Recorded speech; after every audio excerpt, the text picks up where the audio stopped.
AM 1220, KHTS, HometownStation.com. I am T, and you are here with me every Thursday from noon to 1 for something called Dr. Proctor. What this is an opportunity for us to peek over the shoulders of the medical profession and have an opportunity to see what they are up to, perhaps ask the questions, just an informal conversation over a cup of tea or coffee or cocoa to get some questions answered during this time period. More and more, we're seeing what they're calling the silver tsunami, an aging population where people are having perhaps more medical concerns as life goes on. Also, the fact that more people have access to healthcare. Doctors are kind of impacted, hospitals definitely impacted, and the idea that we can maybe be our own best advocates and our own loved ones' best advocates for health and well-being is a really wonderful thing. So this is a chance for us to perhaps learn a little something and be a little more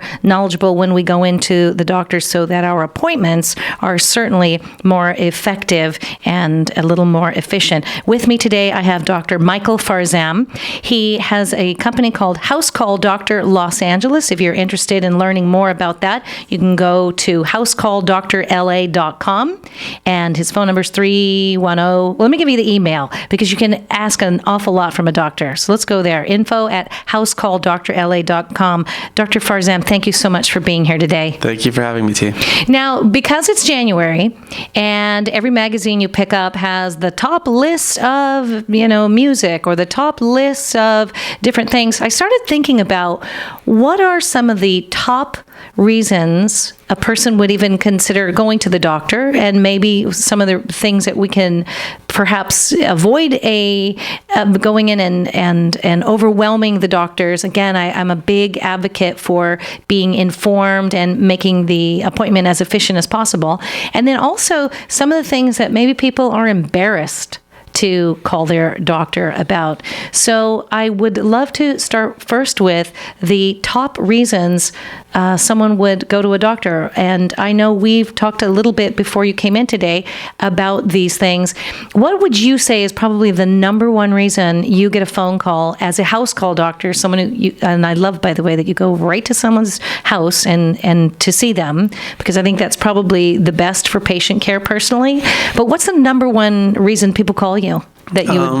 Probably I would say just generally as a whole nationwide, low back pain is probably the number one reason people see doctors in the doctor's office. Now, because we are a society that sits, I have to think that that's got to be like the worst of the worst of the worst, because you're either sitting in your vehicle or on the bus or on the train to get to your job, where you're probably sitting in a chair all day, and to have chronic back pain probably is one of the worst possible issues a person can have.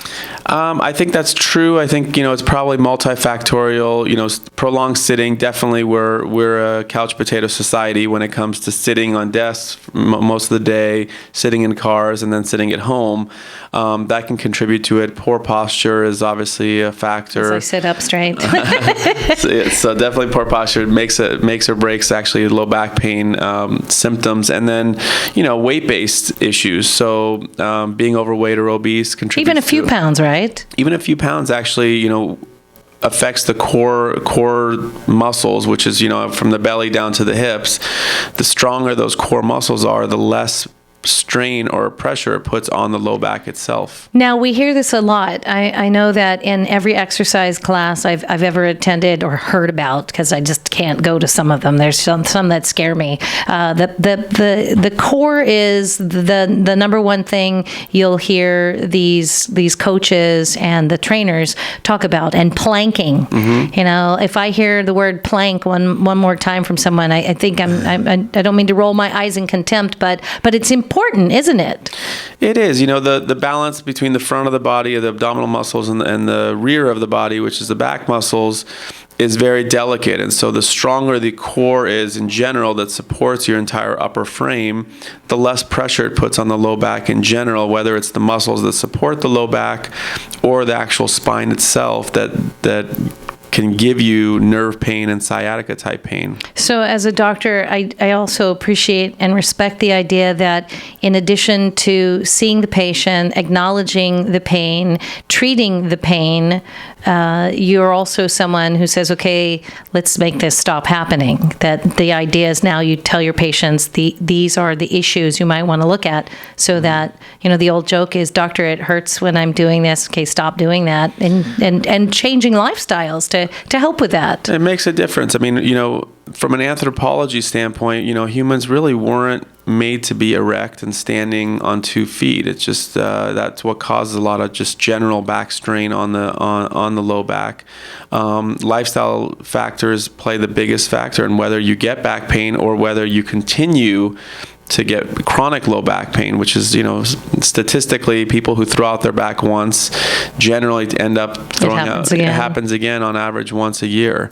And so keeping those core muscles stronger and well conditioned, whether it's from stretching or exercise, really does make a difference on lessening that risk. I know that we talk often with patients about, just quality of life, and I think no matter where you are in life, there's the old adage, if you don't have your health, you have nothing, and the idea that you can be proactive and help yourself. So number one complaint, low back pain. I could see how that could be just the way society is, and then it's that time of year. I just got off of a plane a couple days ago, and when you don't have the earbuds in, I think there's a reason that planes now supply everyone with headphones.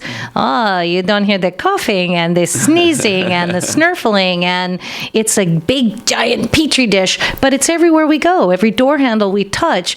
Flu and cold season, do you get you probably see a tremendous amount of these, doc, my throat hurts, and upper respiratory. Is that probably real high, again, especially this time of year? It is, yeah. Generally, we always see a peak right after the Christmas and New Year's holidays. A lot of people are traveling. They're in airports and airplanes. Kids are back in school. The weather gets colder, and so people are indoors more in closer contact.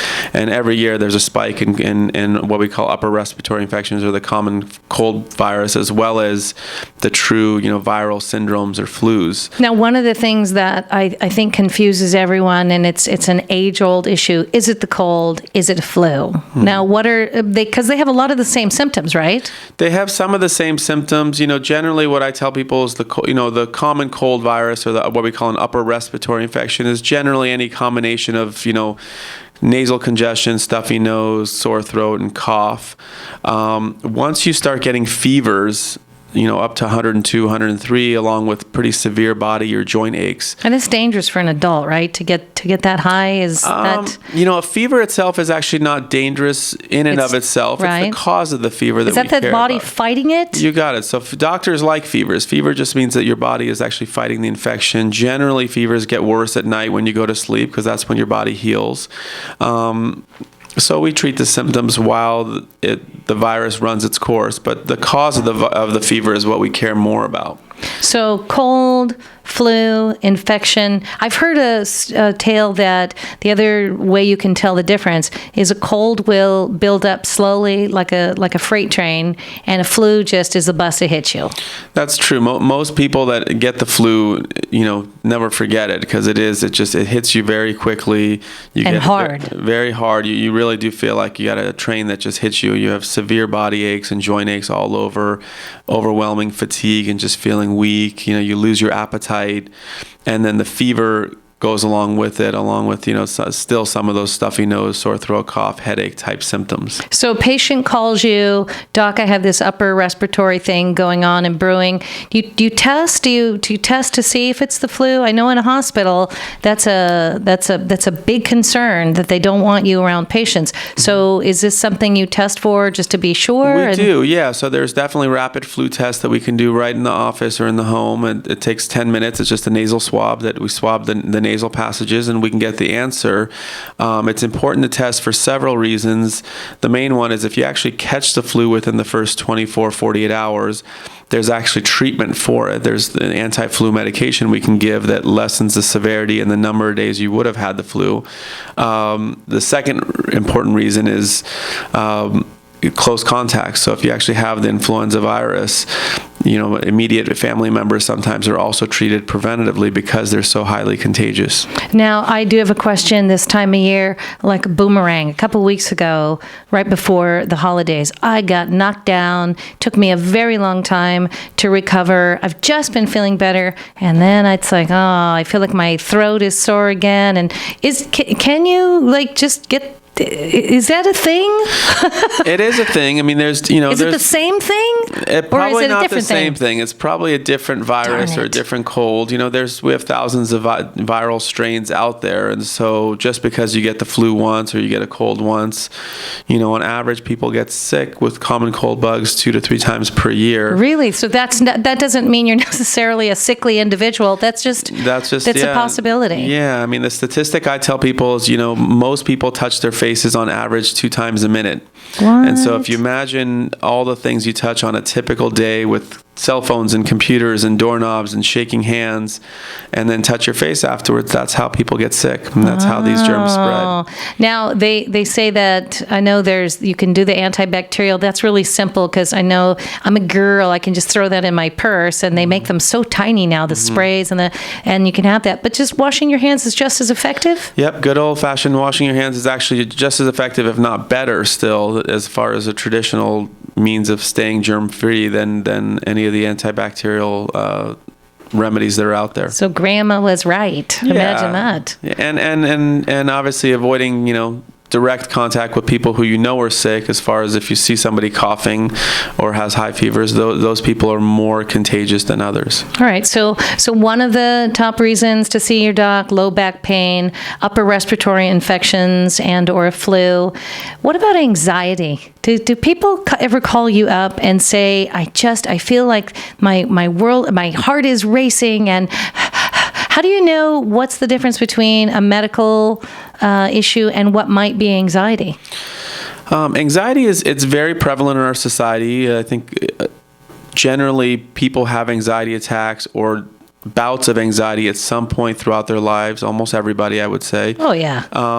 It's nothing to be embarrassed about. It happens. Something can happen in your life to trigger that. But then if you have a patient that's saying, I'm having these. Yeah, I think it's a question we ask anybody, and sometimes it comes out in other ways, and sometimes it comes out directly. But I think the point where it becomes obstructive or debilitating in someone's day-to-day lifestyle is when I think intervention should be considered, whether it's medication therapy or psychological therapy with a therapist. But definitely something to bring up with your doctor if you feel like you're having, because again, it's a fast-paced society and hectic. I used to think that life was pretty quick back when we just had a fax machine. What do you mean? I got to deal with the paper when it comes in 2 minutes? Now it's between emails and texting, and everyone thinks you should be immediately available. I have to tell you, I've got family members that if I don't answer their call or their text within a certain amount of time, they are all over me. Stop it! Just stop it. It's true. We're in a new technology age, and so it brings some anxiety with it. It does, yeah. Along with just traditional anxieties of family pressures and work pressures and finances, the new age technology has added to people's anxiety when it comes to just never being able to shut down or never being able to have quiet time. I hate that. Yeah. I'm glad you showed up with your coffee cup, like you're taking a minute to enjoy at least an hour here. Headaches, another reason people call you? Headache is a common complaint. And there's a variety of different causes for why people get headaches. Anxiety is one of them. Anxiety is one of them. So, tension type headaches, we call them, which is just some people carry stress in their neck, or because of anxiety in general, it can lead to headaches and head strains. So at what point do we call you and say, hey, Dr. Farzam, housecalldrla.com. At what point do we say, you know what, I've been taking ibuprofen or aspirin for X amount of days. When do we call you and bother you with that? Because I have to tell you, I'm one of those people, I don't need to bother the doctor. Oh, he doesn't need to hear this. When is it okay to call you and say, I'm having headaches and I need help? I think generally, if someone has a mild headache that is relieved with Tylenol or ibuprofen, that is not as concerning.